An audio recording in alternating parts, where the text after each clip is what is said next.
മാത്തൂരിൽ നിന്ന് തന്നെ നമുക്കൊപ്പം എം രാകേഷ് ചേരുന്നു. രാകേഷ്, മാത്തൂരിൽ രാവിലെ മുതൽ തന്നെ രാകേഷ് ഉണ്ടായിരുന്നു. പോളിംഗിൽ വലിയ നീണ്ട നിരയൊക്കെ പോളിംഗ് ബൂത്തിൽ നമുക്ക് കാണാമായിരുന്നെങ്കിലും ഒടുവിൽ കണക്ക് വരുമ്പോൾ ഒരു 10-12% കുറവ് 2021 അപേക്ഷിച്ച് കാണുന്നു. എന്തുകൊണ്ടായിരിക്കും ആവേശം മാത്തൂരിൽ വോട്ടർമാർ ഏറ്റെടുത്തില്ലേ രാകേഷ്?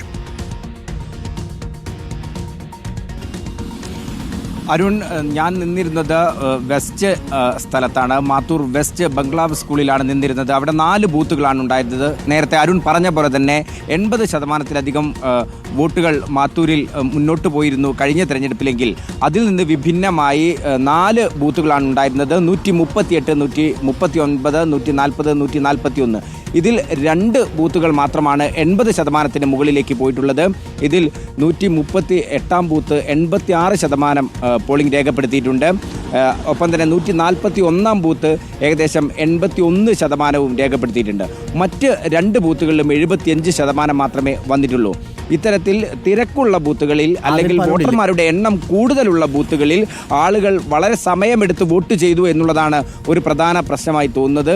ആ ക്യൂ അല്ലെങ്കിൽ ആ നീണ്ട നിര വളരെയധികം സമയമെടുത്ത് വോട്ട് ചെയ്തതിൻ്റെ നീണ്ട നിരയായിരുന്നു 141-ൽ കണ്ടത് എന്നുള്ളതാണ് നമ്മൾ മനസ്സിലാക്കുന്നത്. അതുകൊണ്ട് തന്നെ 2 ബൂത്തുകളിൽ 75%-ലേക്ക് പോയിട്ടുണ്ട്. ഇത്തരത്തിൽ എല്ലാ ബൂത്തുകളും പരിശോധിക്കുന്ന സമയത്തായിരിക്കും ഇങ്ങനെ ഒരു കുറവ് വന്നിട്ടുണ്ടാവുക.